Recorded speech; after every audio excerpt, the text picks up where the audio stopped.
విశ్వాసం అంటే ఏంటో తెలుసా? యోర్దాను పాయలైనప్పుడు దిగటం కాదు, మందసం తీసుకొని.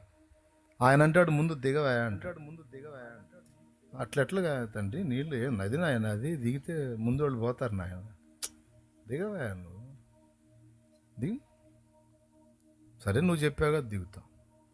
ఎప్పుడైతే యోర్దానులో వాళ్ళ గిలకల మట్టుకు అడుగు పెట్టారో తక్కువని ఆగిపోయింది ప్రవాహం. తక్కువని ఆగిపోయి యోర్దాను దారి ఇచ్చిందండి. ప్రవాహంగా వచ్చే నీళ్ళన్నీ ఆగి పక్క పొలాల గట్ల మీదగా బారాయి.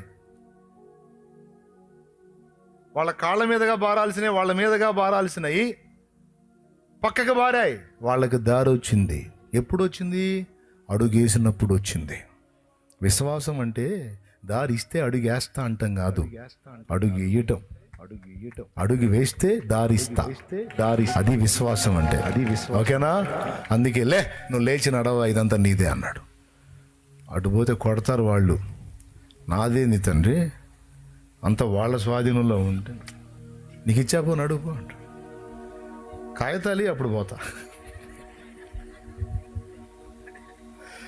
కాగితాలు ఇకపోతే వాళ్ళు ఈడ్చిచ్చి కొడతా. భలే పని అండి. ఇచ్చేసేలేపో అంటాడు. నీకు ఇచ్చాను ఎల్లు అంటే నువ్వు స్వాధీనం చేసుకోవటమే. అడ్డెవడున్నా నేను చూసుకుంటావా అంటాడు ఆయన. విశ్వాసం ఏం చేసిందంటే అడుగులేసింది. అబ్రాహాము ఏం చేశాడంట?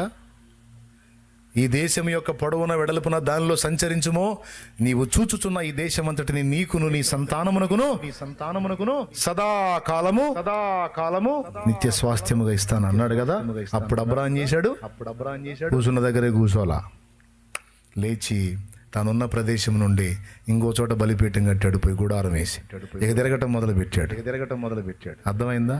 ఈరోజు ఈ నూతన సంవత్సర శుభారంభంలో మనం కూడా సేవకులుగా, విశ్వాసులుగా ఫస్ట్ దేవుని ముందుకు రావాలి. దేవునితో అనుబంధాన్ని పునర్నిర్మించుకోవాలి, పునః ప్రతిష్ఠ చేసుకోవాలి.